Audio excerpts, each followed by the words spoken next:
can we just do it? Well, where's the fun in that? Before you die, you'll deliver a message for me. Yeah, Dangerous Prey started as a slightly different story than what you see. Rob was on vacation, and we kind of got ahead of ourselves plotting up this other story that was going to be kind of a Karate Kid sort of story where Xena takes this young Amazon warrior and takes her on this journey to save the Amazon Queen, and along the way sort of enlightens her with different points of Amazon wisdom. So it was kind of like that whole wax on, wax off thing where young Varya learned a lesson without realizing she had learned it. And Rob came back and didn't like it at all, so we had to throw that out, and I had 2 days to come up with something else. And we decided that we would essentially rip off The Most Dangerous Game, a short story that I think everybody had to read in high school. I know I did. And it became a story about a guy who hunts human beings for sports. I promised Margaret that I would protect you. I don't want your protection. Varya! Are you crazy? If you want to find Margaret's killer and remain in one piece, you'll do what I say when I say it. When we did Dangerous Prey, we thought of who would be the best director. And Renee.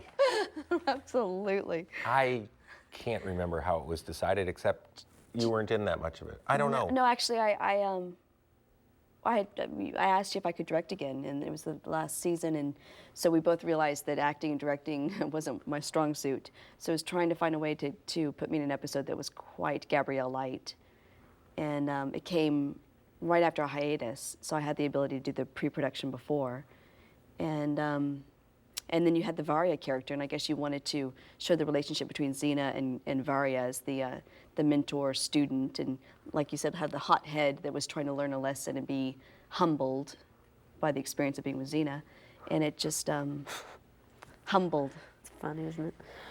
What was so funny it was about just that? logistically that worked out best. It worked out very well that I was only in the bookend of the episode, the very beginning and the very end.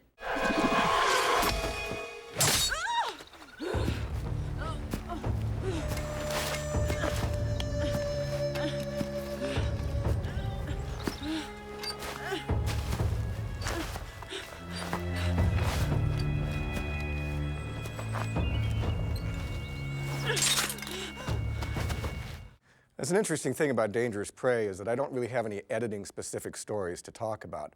But I do have an amusing anecdote that I would like to share about working with Renee O'Connor, who, by her very nature, is a fairly shy woman and kind of quiet.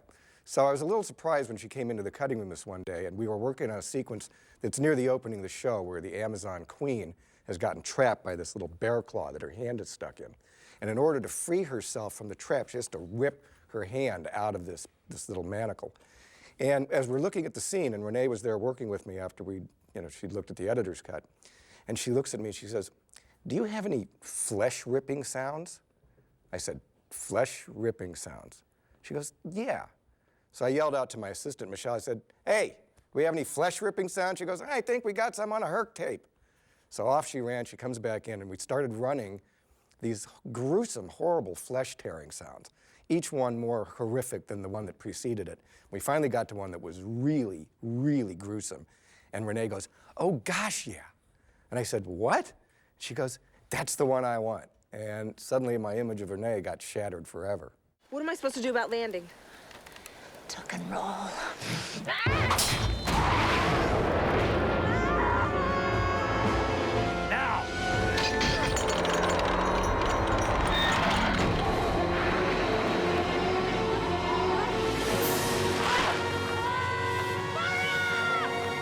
Whose idea was it to catapult Varya into space? Well, that would be Rob Tappert, of course.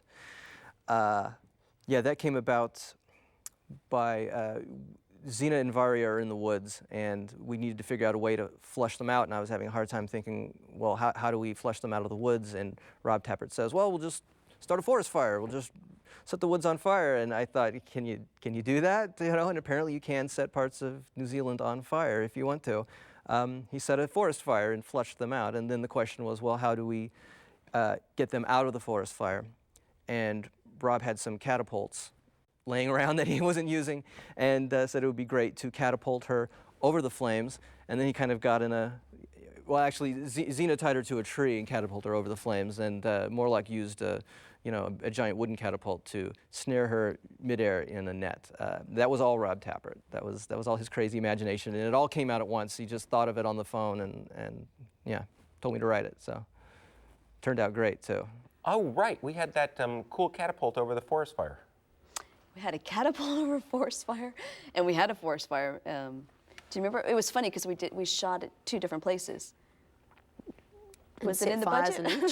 Of course, yeah. Of course, that's in the budget, and it laid the groundwork for feeling comfortable at the inn for Friend in Need, for doing burns and coming back and reburning the same thing over and over. So, yeah, Renee got those bugs out for us.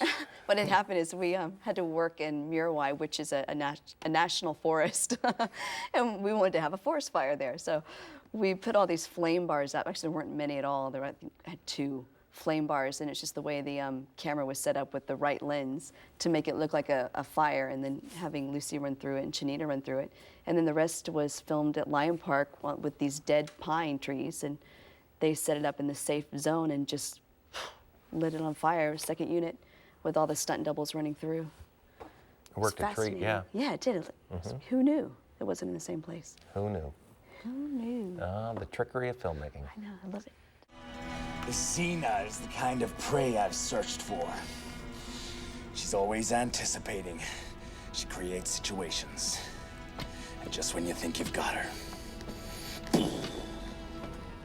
Because we assumed Xena could beat this guy, we couldn't really have them meet face to face during the episode. So it was very challenging to play this sort of extended cat and mouse game between the 2 of them, because we knew as soon as they got face to face and started clashing swords, then she would probably kill him. So yeah, it was a real challenge to sort of keep them at a distance, sort of outsmarting each other, always playing like this massive game of chess 3 moves ahead.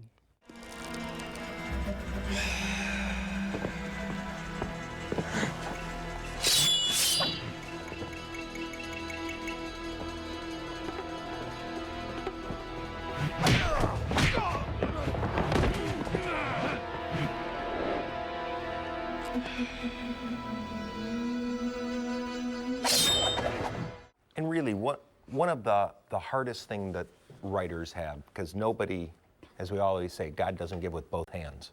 So some of the best writers who wrote dialogue, they weren't great storytellers, or they weren't great action people. So so to kind of support everybody, we often said, oh, well, let's use this story structure.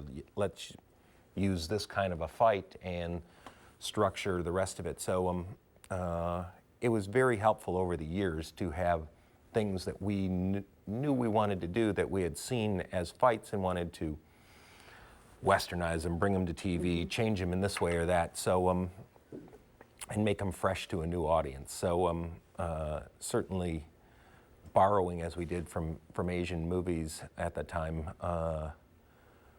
was helpful to the writing process, because very, very, very few people can do it all. And envisioning when you've got 3 or 4 fights per episode, and really one big money one, it's hard to do that.